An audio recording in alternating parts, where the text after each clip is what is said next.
Welcome back. Let's now practice the Creating Possibilities protocol, a powerful healing in your hands tool for partnering with the brain and sculpting how we would like our mind and body to respond in future experiences. This harnesses our amygdala's capacity for experiencing strong positive experiences, as well as other primal brain parts such as our thalamus, our vagus nerve, and so many others. I'm not going to get too geeky on you here, that link up to our thinking brain and create what many say is our experience of waking consciousness. How cool is that? So we can start to guide our consciousness and how we're going to show up in future experiences through the use of this very powerful neuroplastic protocol called the Creating Possibilities protocol. If you haven't heard of this protocol before, or you're just joining us, I highly recommend going back to the first video in this series, or at the very least, the explanatory video for this specific protocol, which was released just a couple days ago. To begin, identify a feeling state you would like to have more of in your day-to-day life. This could be a state of feeling brave, content, grateful, calm, anything that you would like to have more of.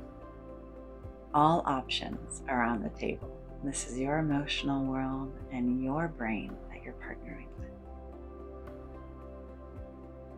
Once you have identified that state, we're going to build your resilience anchor, bringing that feeling state front and center, and to apply the havening touch, if you like, that may support the anchoring of this experience. Invite your mind to notice a time in your life where you have personally experienced this feeling state, or where you have seen this feeling state embodied by someone else. Could be a real person in the world, somebody you've seen in TV or in a movie, or even a fictional character. Somebody who embodies this experience. And it doesn't even have to be a person. I've had clients share with me that they just wish they're a little bit more serene, like their sweet old puppy dogs. Any type of entity will do. Even experiences of nature, expansiveness of anything in the world around us. Strong oak trees, beautiful fluffy clouds, vibrant sun. I'm just going to find a representative anchor so that we can support your system in intentionally connecting to this to curate new neural pathways. Once you've found your anchor, invite your mind and body to tune into the sensory experience of it. When you reflect on your chosen anchor, what are you seeing? Are there any sounds that come to mind? What are you touching? Does it live in your body somewhere? What are you feeling? If this anchor or this experience had a scent or a color, what might they be? Really move into relationship with the sensory elements of your chosen anchor. And let's now start to get curious about the possibility of having more of this. To start inviting the brain to explore, what if I were, and ending that sentence with your chosen state, what if I were calm? What if I were courageous, brave, strong? And beginning the repetition, that mental rehearsal of this statement, what if, at least 5 times, and as possible, applying that soothing, havening touch to really enhance the brain's connection to neuroplasticity. What if? Sometimes it's helpful to even change the inflection point. What if I were? What if I were calm? Really letting your brain get curious and expansive in the exploration.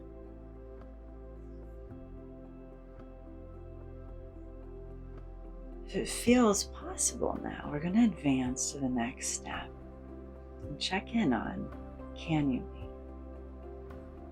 Noticing, can I be calm, courageous, whatever that is? Deepening your mind-body's exploration of this possibility, connecting to it, strengthening it. Can I? And again, exploring that inquiry 5 times if it feels comfortable.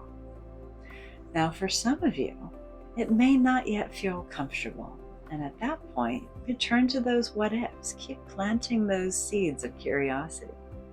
We're partnering with the mind-body system, allowing for healing to unfold. What if? But if you feel like you can be, let's embody that. I can be. I can be. I can be. And as that starts to connect and feel resonant within, let's advance to that next step.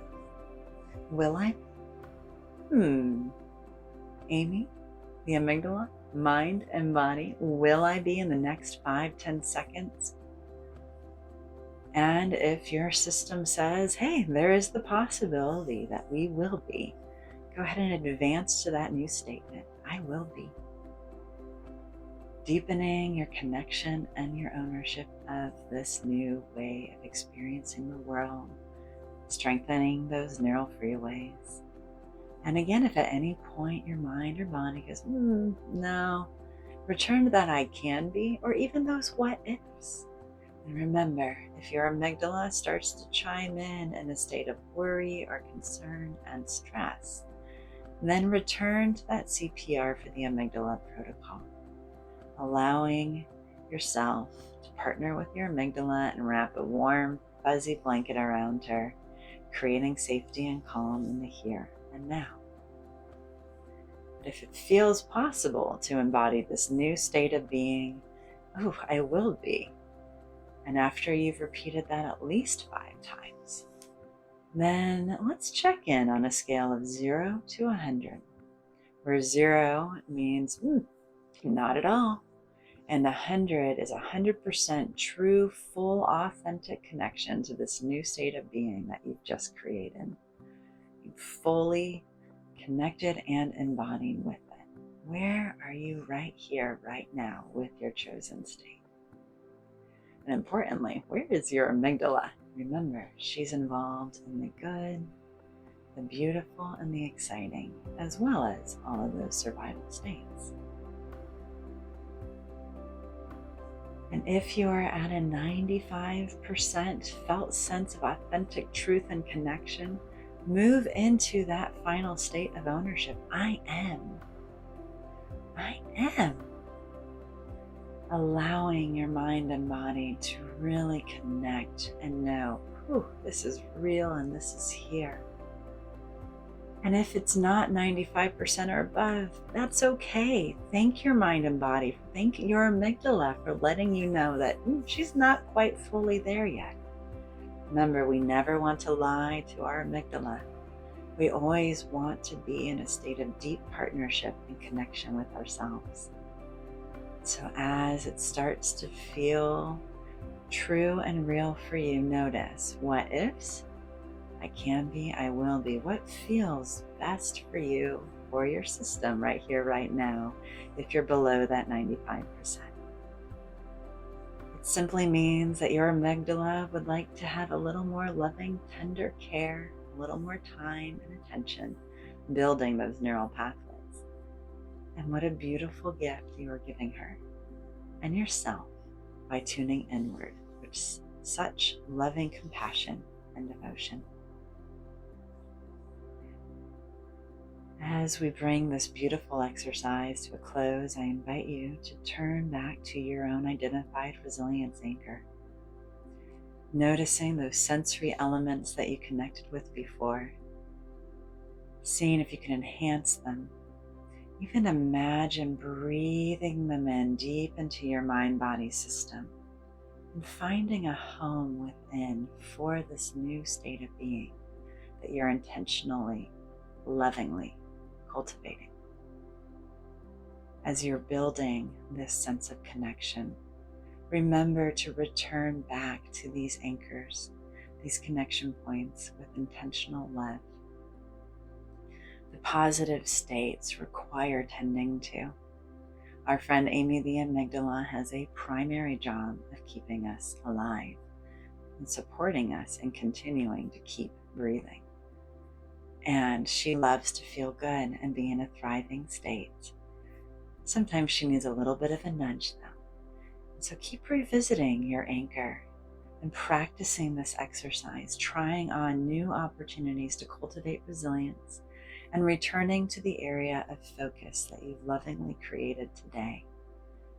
Letting your mind and body know that this is something that you want more of. And every time you revisit them, you're strengthening those neural freeways, encouraging your system to prioritize them above and beyond all things.